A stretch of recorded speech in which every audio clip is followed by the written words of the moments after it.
Olá ciclista, seja muito bem-vindo a mais um vídeo. O meu nome é Tiago Torres, sou o criador do Segredos do Ciclismo e no vídeo de hoje eu vou falar sobre provas por etapas.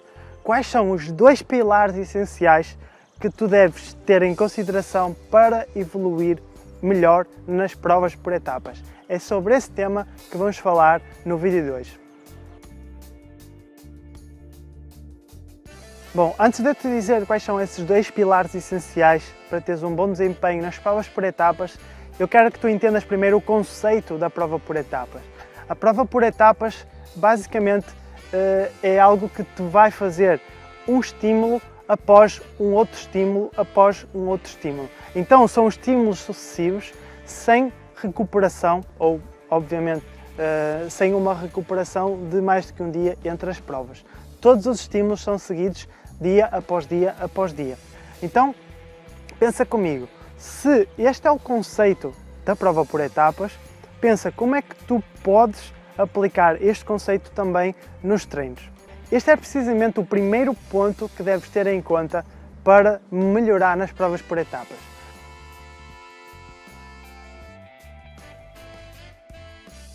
Um dos primeiros pontos é o método de treino adequado a provas por etapas. Então nós devemos procurar fazer estímulos após estímulos.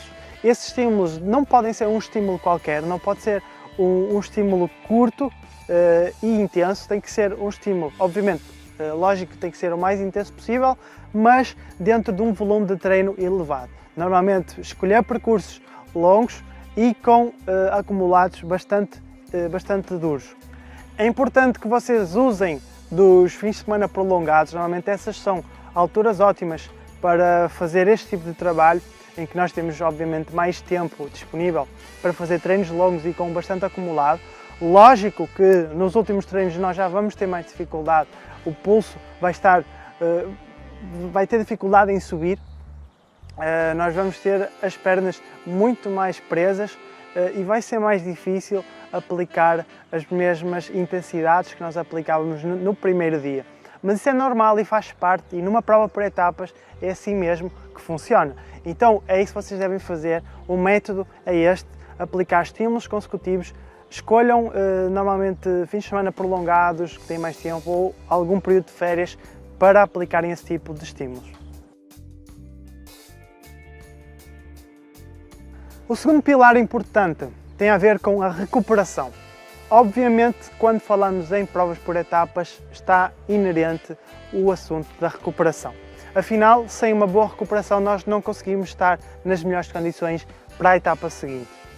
Um dos mitos que eu quero aqui esclarecer de uma vez por todas é que muitas vezes as pessoas que estão a fazer as provas por etapas, e isso aconteceu comigo quando eu competia, pergunta como é que eu sei disto, em provas por etapas nós começávamos a pensar assim, bom, eu ontem fiz uma etapa, estou todo morto, no dia a seguir não tenho vontade nenhuma de ir competir, estou com as pernas muito massacradas. Mas pensa assim, os outros ciclistas também estão com as pernas massacradas, então não estás sozinho nesse barco.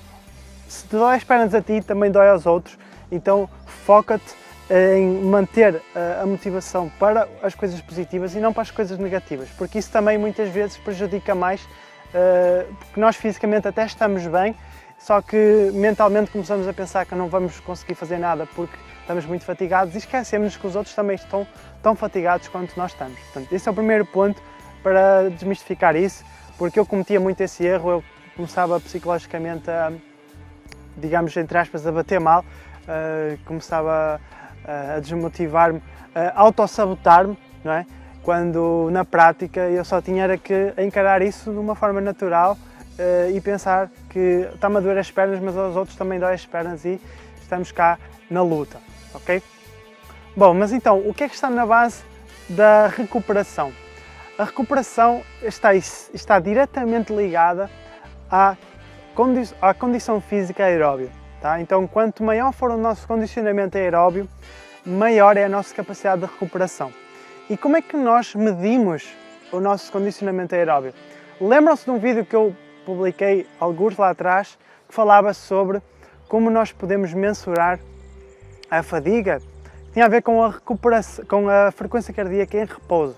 é exatamente esse o critério que nós vamos utilizar para medir a nossa capacidade de recuperação.